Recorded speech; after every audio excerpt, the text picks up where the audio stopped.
thanks for coming and joining me in my shop here. Another nice day. Wow, lucky. I had a few nice days in a row now.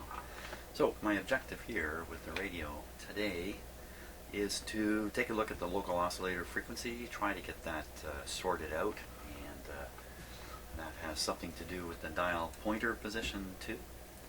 And also take a look at the other excuse me, front end tuning in the radio. Now, last night I was in my shop here without the cameras running, just sorting out how to get the local oscillator to appear on my SDR radio, which we're going to look at in a minute.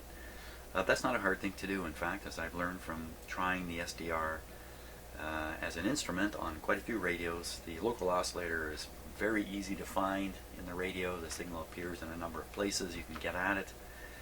You can pad it down so it's not so strong that it's just going into the front end of your radio. Here's my SDR radio sitting right here. And so that's what I did. I poked around and I just found a good spot to connect things up where I get a look at what I want to get a look at. So this is the SDR antenna lead. Just goes over into this switch box and into my SDR. So it's just an antenna lead for a radio, really. That's what this is. And I found that connecting it to the frame of the capacitor gives me a view on the SDR that's useful. It's a bit of an odd place to connect it. In this radio, like a lot of these radios, the frame of the tuning capacitor is not bolted electrically to the chassis. Even though at a glance it looks that way, it's not. There are insulators and rubber bushings in here. You can kind of see them under there. You can even see the proper connection to the frame right here, and the resistor coming off it. So by hooking up to the frame, it's not the same as hooking up to the B- line, which would give you nothing.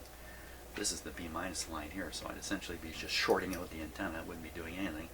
Or hooking up to the chassis, which is not a good idea because it's not really integrally involved in the operation of the radio in any way. So that's the spot.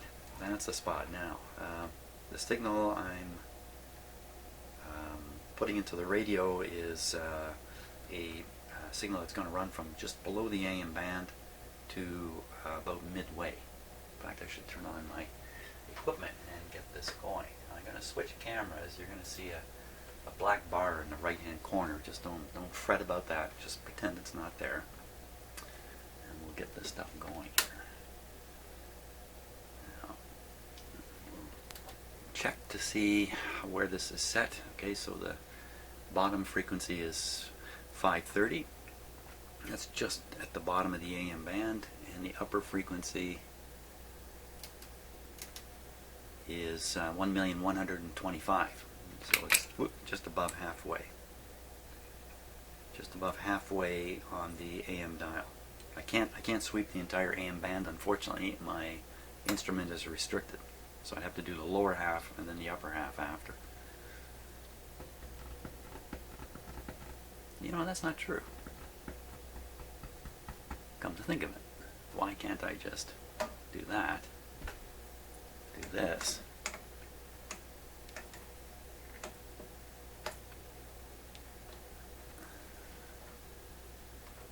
Huh.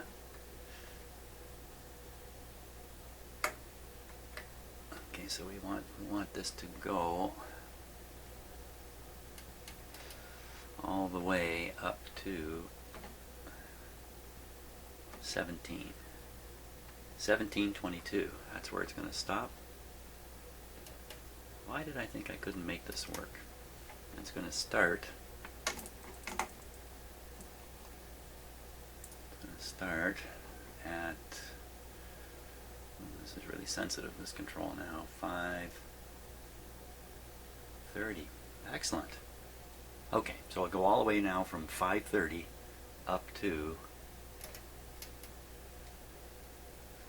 1630. Let's go just a little higher.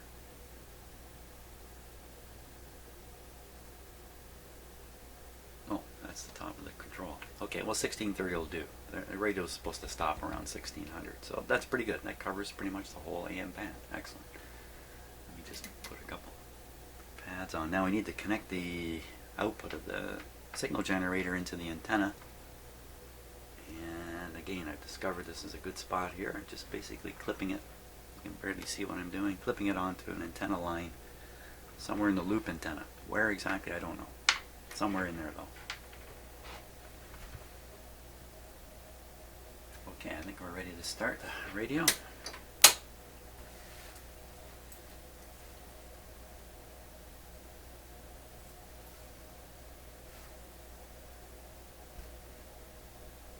Do this on full power. The last video where I did the IF alignment, I did the whole thing on restricted power, but the restriction is very, very minor.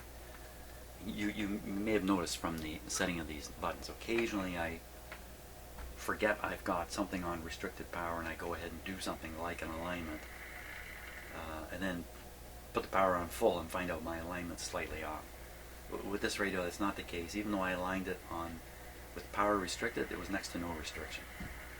So it was getting 116 volts or something. I mean, that's what you get out of an outlet quite often. So I off camera afterwards, I did flip it on to full power like this, and it made no difference. I had all the instruments running. Just in case you spotted that and you're fretting that I boomed it all up.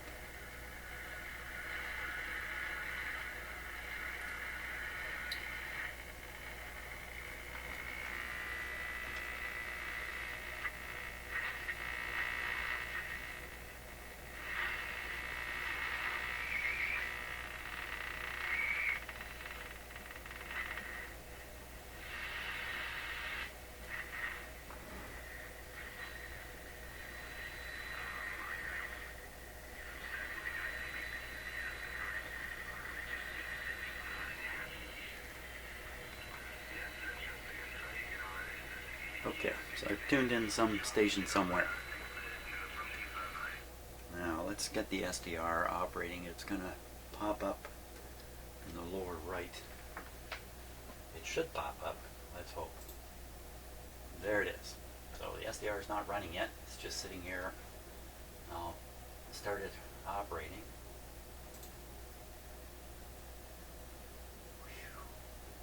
Good. Look at all those crazy lines.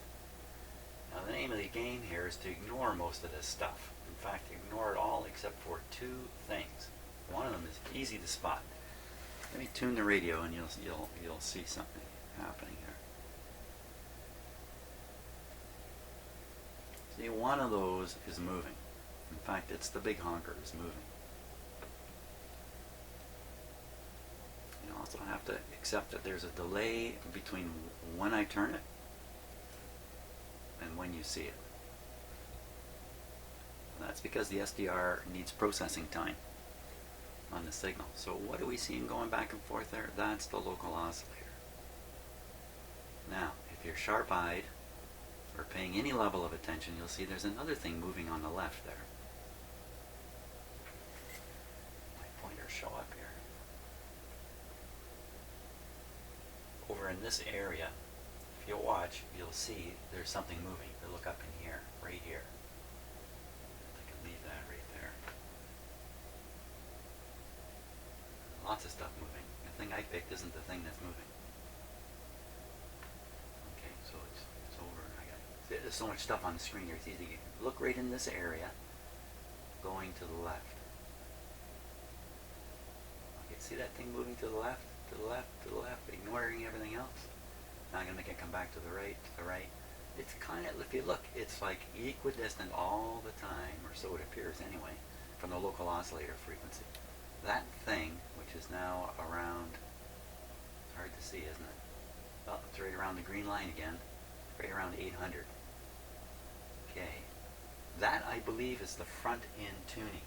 It's where the resonance in the front end makes the antenna more sensitive, or allows more signal from the antenna to get through the radio to the mixer. It depends how you want to look at it. And that tuning point should be exactly equal to the IF frequency subtracted from the local oscillator. So, okay. If you know this stuff, I'm not saying anything here dramatic whatsoever. So what we're going to do is first we're going to tune the local oscillator to bring in 640 AM. That's a radio station. So if we look at 640 and we add to it 455, we get 1095. We get 1100. Okay, so I'll put the local oscillator rate at 1100. This is just to verify or prove that I know a little bit of what I'm saying anyway. Okay, so we're at 1100 now on the local oscillator. We'll go down just a little bit further. Okay, so that should, so if I so if we listen to the radio, we should hear 640.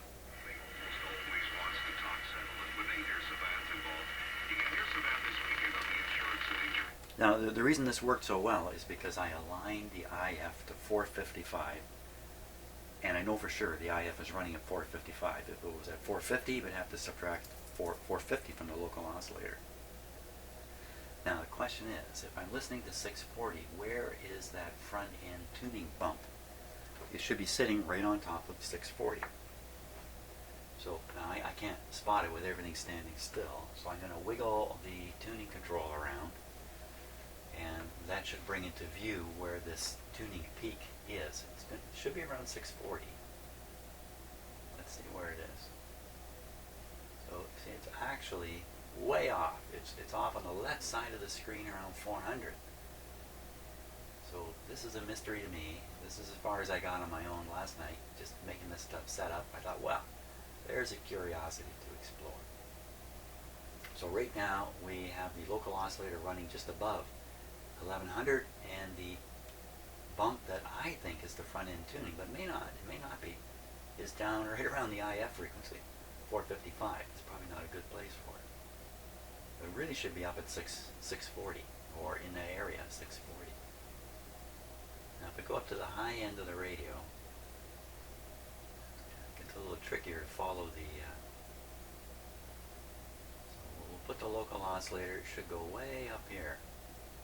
We'll put it at 1700. Okay, now that means the radio is tuned to 455 less than 1700. Quick, what is that? 1245? 1245. That's right. So we're tuned to 1245. There's nothing there. 1245. And at 1245, when we look on the SDR now, so I've got my eyes set right around 1250 here. I'm looking at the screen. I'm going to move the local oscillator up and down, and we're going to see if I can spot that little tuning peak in here somewhere. Very hard to spot.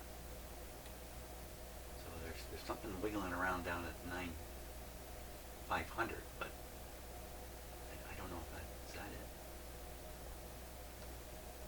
Okay, so I've lost sight of it. So I'm gonna bring down the local oscillator until I can spot that other. There it is there. So because I'm doing this with my hand, I can get a better sense for this. So it's at 900. So the little peak is at 900. Very hard to see. It's at 1000 now. It's at 1100. Whoop. The delay makes this tricky to do. Okay, so I have that other peak. Whatever it is, it's at 1100. So if things were aligned right, you could add 455 to 1100 and get the local oscillator. So if we add 455 to 1100, we get 1555. So now I'm looking at 1555. It's one of those things, a local oscillator. Let me wiggle it a bit. You can see where it is. So that's pretty interesting now. I got this right. I'm finding the gap at this end of the band is less than 455, and the gap at the other end is greater than 455. Is that really true? So this raises a question as to whether I'm interpreting this properly or not. So we'll take the local oscillator to exactly 1455. That's a very handy number because the subtraction gives you 1 million. So there it is. I'm just wiggling it back and forth. Now we're looking around 1 million. No, see what am I saying? Back to 455. So the local oscillator, the front end tuning thing I think I'm following is around 1150. and it should be at 1,000,000. So what this is telling me, if I'm interpreting this right, and I may not be, you can see me, you can see my hand, is that these two things, they need to line up like this. Okay, so you got the front end tuning boosting the signal, and the local oscillator selecting that frequency to be mixed into the IF. Okay, so as you tune the radio, they should travel together perfectly. This is really tricky stuff. This is really not easy to make happen.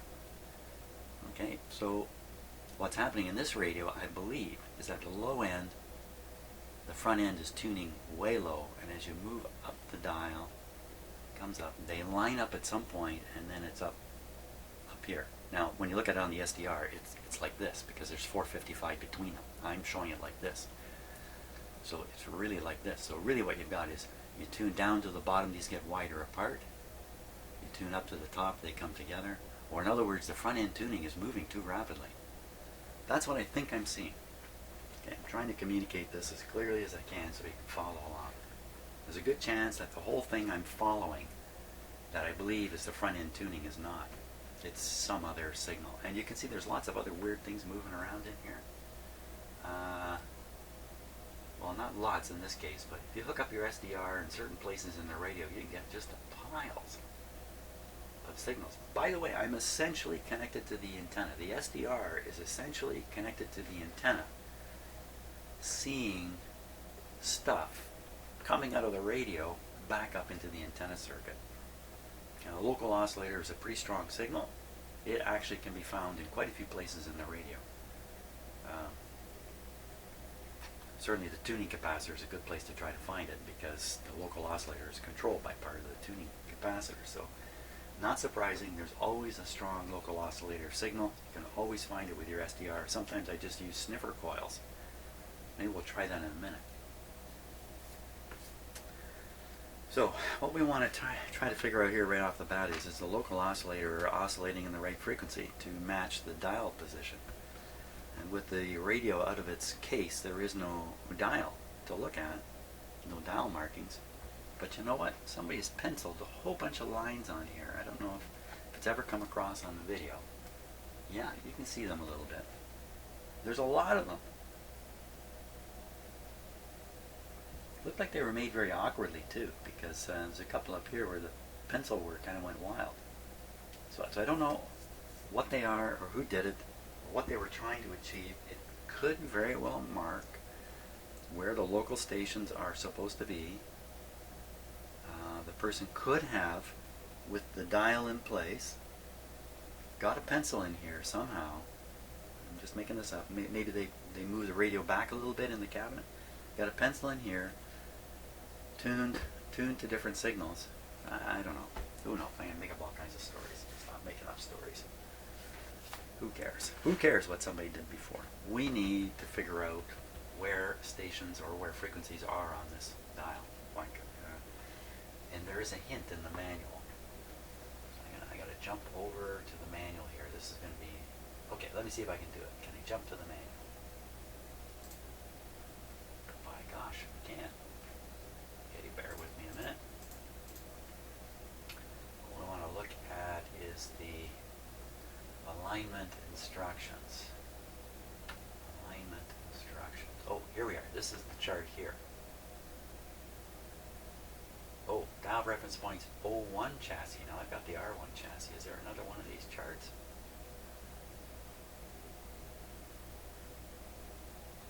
There's only one of those charts.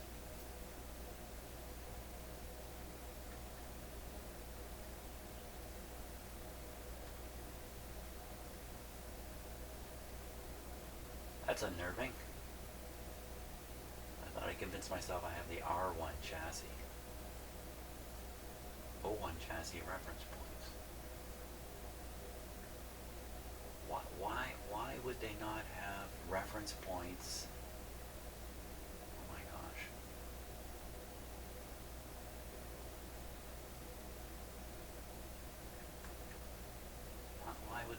Why would they provide reference points for one chassis and not the other? That's a good question. How how different can they be? Let's see. So I think this one is only one chassis.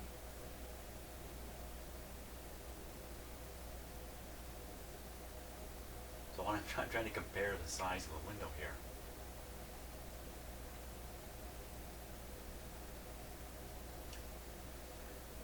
Oh my gosh. Where does it talk about the chassis types?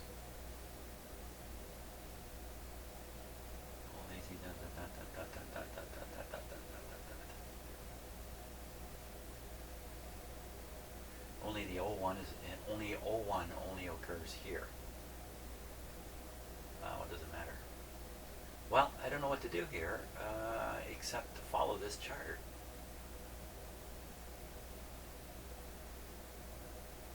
Oh, look at this. On the R1 chassis, wow, I'm letting my eyes shot over here. Thank you, subconscious mind. On the R1 chassis, dial settings and frequency checkpoints are indicated on the dial backplate. They are. They are. They are.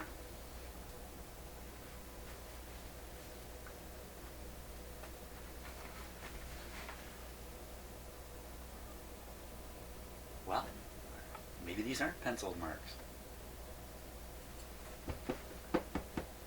Let's take a closer look here.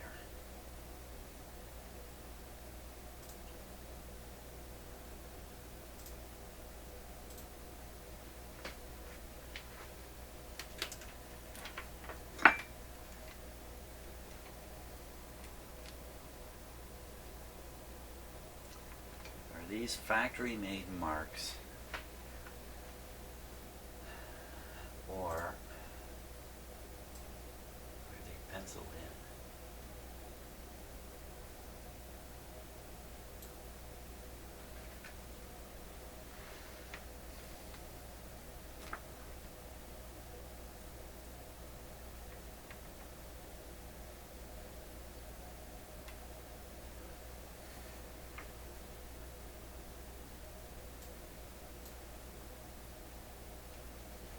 They could be penciled in at the factory.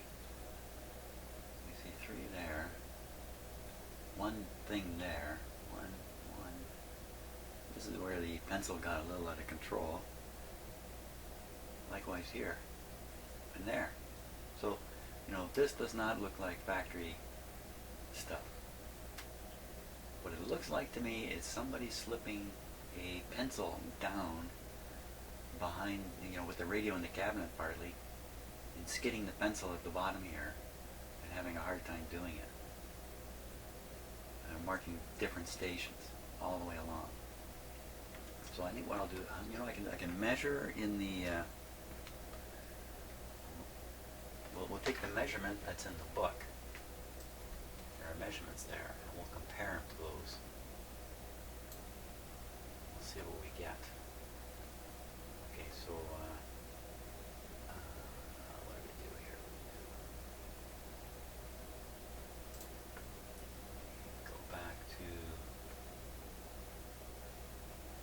Well, sorry, I'm just lost in my video operation here. Totally lost. Let's try this. Okay, so here's the chart. 2 inches, 2.5. A line way over here. Look at these weird 965, 1475. Oh, this one's just called reference point. Just reference point. 580, so reference point. Okay. 2 inches in to the reference point. 2 inches, that's easy to remember. 2 inches, eh? Where's my ruler? Somewhere here I have a ruler. Okay, I got a bit of a long one. it's a little bit long for my purposes here. That's how long it is.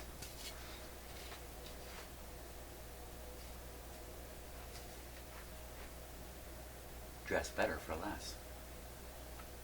Guaranteed lowest prices. It's a piece goods shop. Okay, so these are the guys who made the ruler to market their zippers. That's the big company. I don't know what this is from. Dritz. What is that? Dritz. That looks like a pin you stick your needles in. Made in the USA. Inches everywhere, no meters on. This is a really old ruler from when I was a kid. Can you believe that? It's exciting stuff, eh? Wow. Okay, so measuring up. Are any of those dashes occurring? Look at that. The 2 is right on the money. Particularly if I don't hold the ruler quite right. So, yeah, it's right on the money when the ruler's not quite lined up.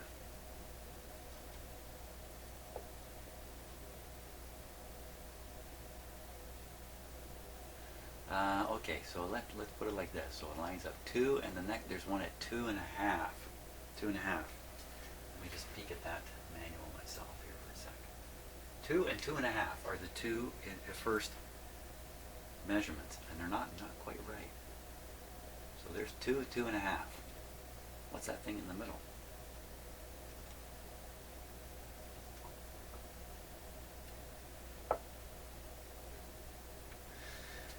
So it looks to me like these marks are off just a little bit. That this mark should be up here, about here. Likewise with this one, should be just up a little bit.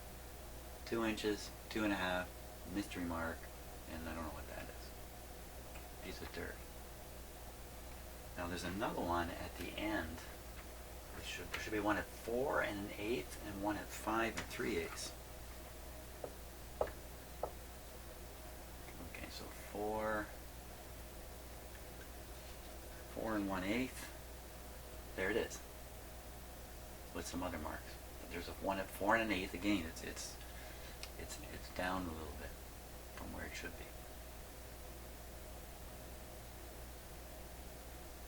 Yeah, not by much.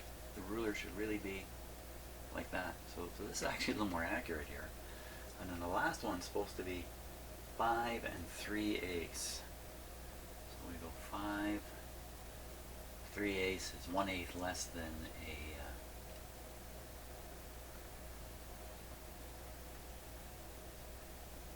5 is 1/8 less than 5.5, so just below 5.5.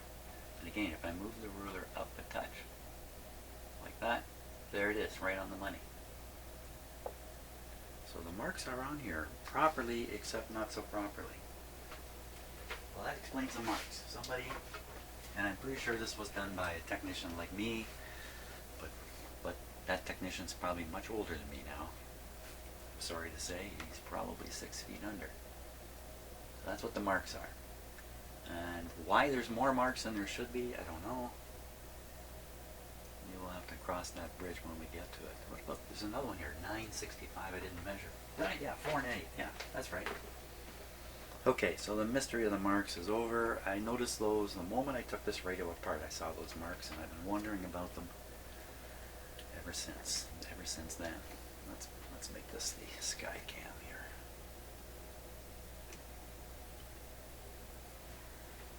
My helicopter shot.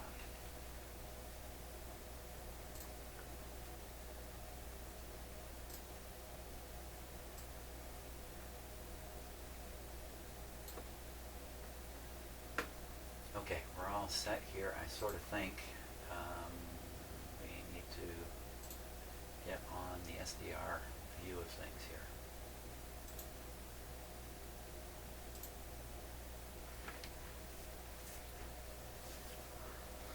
Okay, so where does this leave us? This leaves me able to rely on these marks to know the known tuned frequency of the pointer and compare against the local oscillator at that point. Is that so? Is that really one? Wait 1 second here. It says reference point. Okay, so 580. 580 is at the 2.5 mark. This one has no frequency to it. So if we go 2.5 in, we should be at 580. Okay, so that's what I'll do. I'll tune the radio. Tune the radio to 5 to the second mark. Let's listen to it while we're doing this. Okay.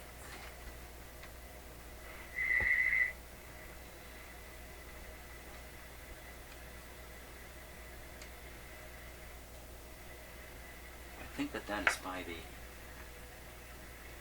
That's 580. The local oscillator must be 455 above it. 580 plus 455. I think that's going beyond the capacity of my head here.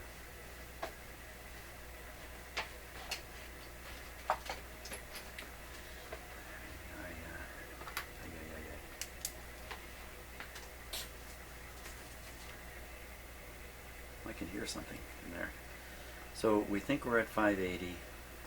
The local oscillator should be, I'm just doing a little arithmetic here, should be 455 above it. 1035. 1035.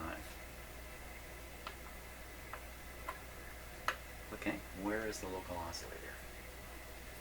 If we look at the local oscillator on the SDR, it's that big peak, kind of dead center there. I can swing this red line right on top of it here. And the SDR will tell us the exact frequency. Right there. So this is 1041. Let's bring it down to where it should be. What was that number? 35. Ever so slightly off.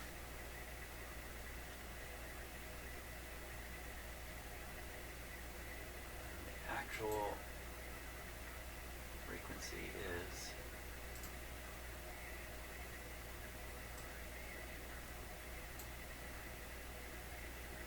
$1042. So if we take 1042, which is 7 above 1035, so we're 7 above supposedly 580. That means this is 590. It's a sports channel.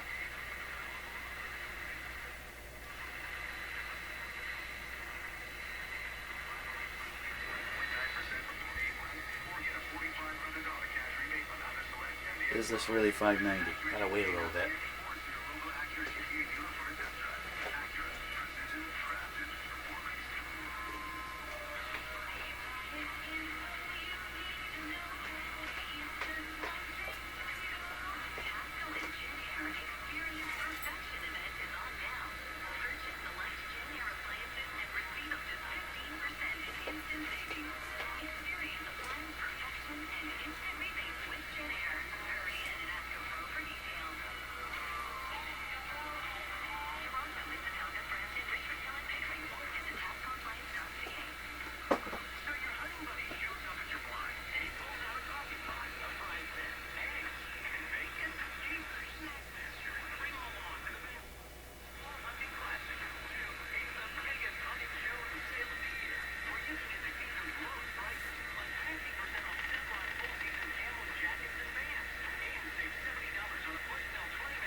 Sports. Okay, sports.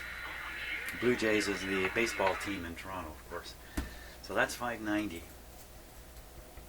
where 580 should be. Wow, that's really close. Let's look at the actual dial on the radio here.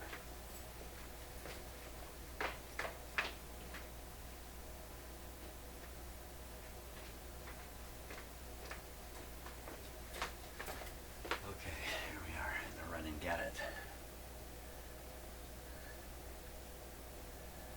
So you can see the 55 has a broader dot. There's another dot right under the first 5 of the 55, but it doesn't seem to be in a, it's not where 50 would be. Maybe that's the reference point, because it's actually shaped differently. This one is a little triangle, and all the rest are squares and rectangles. Another triangle anywhere hidden in here. Just there. So that's probably the reference point. But for sure, when this radio's in the cabinet, you can't be you know what? This is a different kind of cabinet. It goes right up and down like this. You could drop this on the radio and pick it up again pretty easily. You know, to access parts in the radio, you need to tune and adjust. I'm caught in my paradigms, thinking the radio goes out the back of the cabinet. Okay, and I think I figured out now what has happened here on the cabinet, where it's scratched up on the inside. The paint has been scratched up. I think that's the light bulb. I think that's a light bulb, and it could be one time when somebody was jamming in there trying to change this light bulb. They ended up scratching that up. Okay, what to do now? So we know the radio is tuned to 590 where the pointer is. Why don't I put the cabinet on the radio and take a look and see how this works out? Okay, to do that, I'm going to take a few things off here. I don't need these on right now.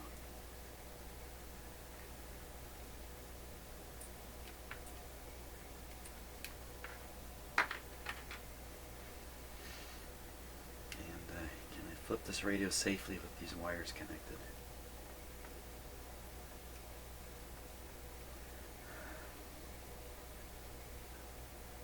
How do people get shocks doing stuff like this? I think I can.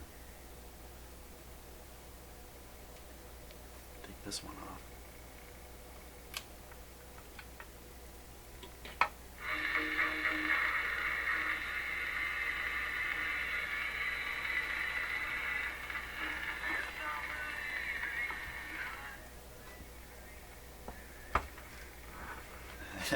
As I turn the radio, I in effect turn the volume control.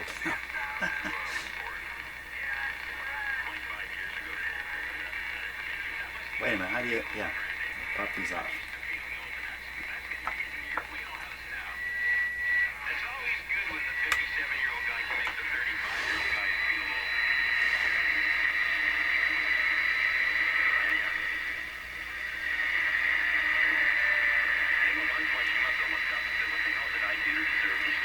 That's 590.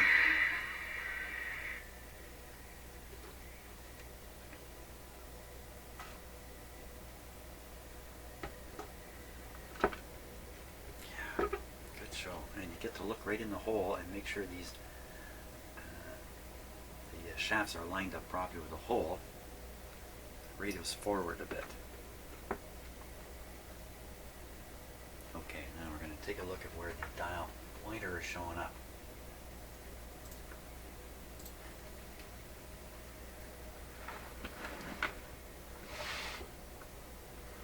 I should have turned it up a little bit. Where are you, pointer?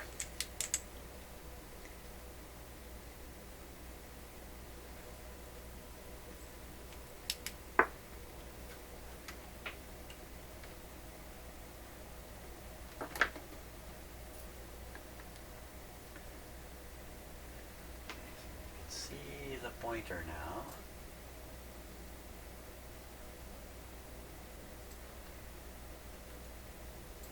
Sort of.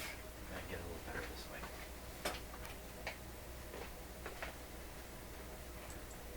Yeah, I mean, you can clearly see where the pointer is. So this is 590, and it's showing up at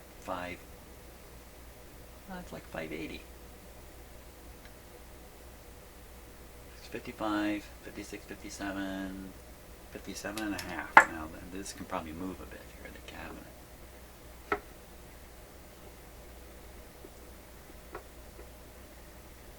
So the proper question to ask is, can you find 590 if in fact it was sitting here? And of course, most AM station arrangements, you know, with geography, all that kind of stuff, you don't have AM stations one right after another. They're going to be 50 kilohertz, 100 kilohertz apart. So for instance, in Toronto, let's see, Buffalo's got 55 or 54, 55, WGR 55. And you've got 590, 640, 610 is in there. So 590, 610, that's pretty close. Could you tell the difference between tuning 590 and 610 here?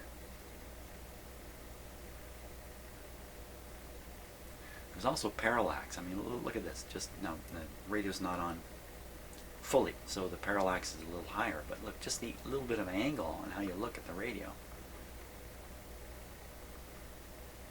So how accurate do I need to get this? What's going on in my head is I'm thinking about those markers on the front of the radio, and should I just rely on them, period? I think that will end up with the radio tuned looking like it should be like that right now, 590. I think it'll end up looking like that. Now I can also push the local oscillator if I want a little bit. In the listening area where this radio is going to be, this is the important part of the band down here. Nobody's listening to too much way up here. There's not much happening up here. It's all happening down here. Maybe 1010. There's a fairly well-known station that's been around for decades and decades. 1010 up here. So you really want the dial accuracy down here. So another way is to pick a most popular station like 640. Force the pointer to show 640 at this point. Let's look at where 640 is showing up.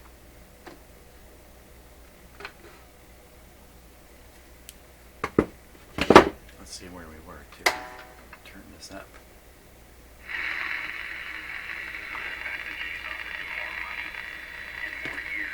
So okay, in order to avoid parallax in here. So this last line is turning out to be 590. So go up to 640 now.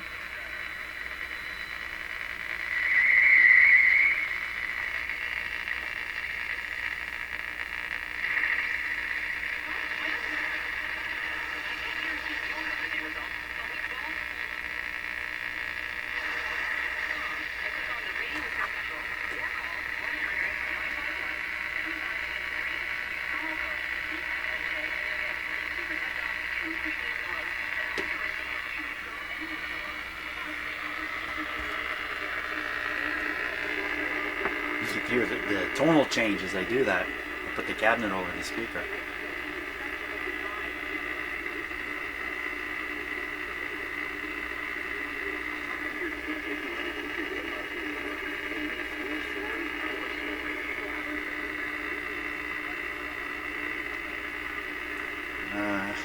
Here.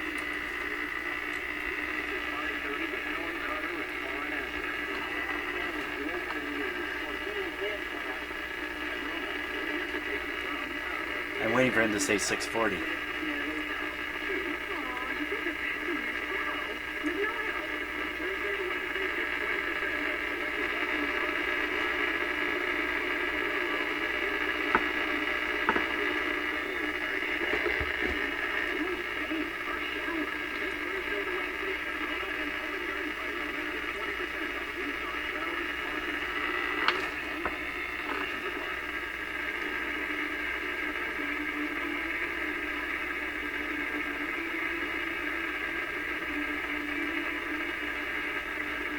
Come on.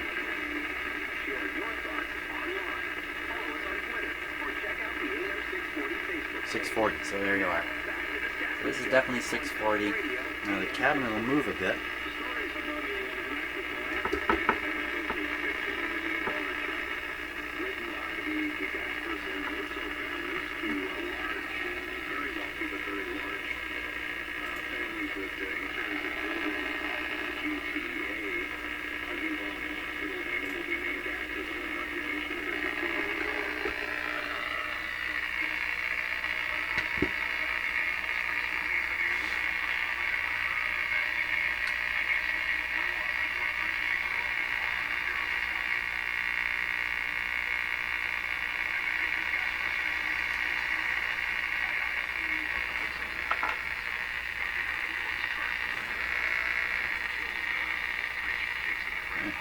Just surprised the reception isn't clear. All that static there. Okay, what's all this conclude? first I should put a 640 pencil mark right there. 640 pencil mark. Now we'll need a pencil for that.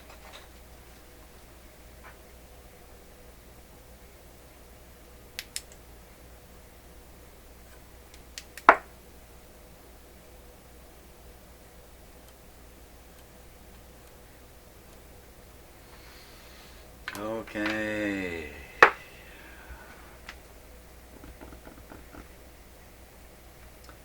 We know for sure the radio is tuned to the station 640. Local oscillator has to be what it has to be. Pointer's lining up well enough. So I don't need to adjust the local oscillator at all. Or is this lining up okay at the high end? Again, what do I really care? If I'm going to end up averaging the error across the band, then I'm going to increase the error here. If I instead just focus the alignment here like it is now, I'm golden. I think it's good enough. I think it's fine. The real issue is that front end peak thing. Let's just see. I don't even look. I have the antenna to the SDR actually shorted right out. See if the local oscillator is still showing up on it. So you see, look, and they haven't even got the SDR connected, and yet I'm pretty sure that's the local oscillator. You can see there. I put it back to 640, add 455 to 640, you get just a hair under 1100, and we're at 1040. No, we're not. No, we're not. No, we're not. No, we're not. No, we're not. No, we're not. Hair under 1100. Isn't that what I said? You know what? I can't remember what I said, but it sounds good. So I want to go back to this. The local oscillator is okay. Dial's okay. Now it's all about getting the very front end tuning to track as the local oscillator sweeps up and down. Let's put it that way. It's probably all about the little screw here. So first, we're at 640.